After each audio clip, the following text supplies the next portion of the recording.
அவர் ஆலோசனையில் ஆச்சரியமானவர், செயலில் மகத்துவமானவர். ஏசாயா 28:29. யோசனையிலே பெரியவரும் செயலிலே வல்லவருமாய் இருக்கிறீர் என்று எரேமியாவும் 32:19 கூறுகிறார். அவர் ஆலோசனையில் ஆச்சரியமானவர், செயலில் மகத்துவமானவர் என ஏசாயா கூறி உழவனை உதாரணமாக நமக்கு காண்பிக்கிறார்.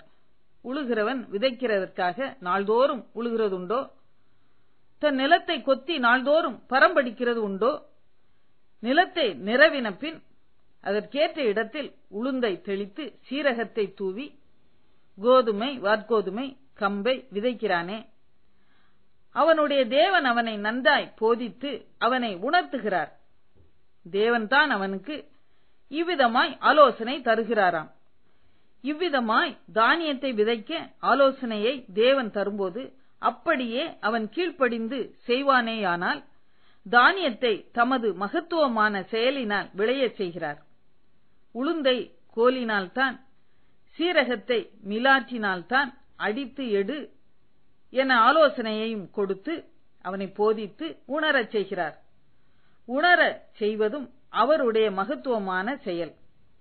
தானியத்தை போரடிக்கிறான், ஆனால் போரடித்துக் கொண்டே இருப்பதில்லை. போரடித்தது போதும் என உணர்ந்து தானியத்தை சேகரித்து அப்பத்துக்காக அதை இடிக்கிறான். அப்பத்தை செய்து சாப்பிட்டு திருப்தியாகிறான். நம்முடைய பிரயாசம் யாவும் ஆண்டவரின் ஆலோசனையாகவே இருக்க வேண்டும். நம்முடைய பிரயாசத்தை ஆண்டவர் ஆசீர்வதிக்கும் போது நிச்சயமாகவே திருப்தியாவோம்.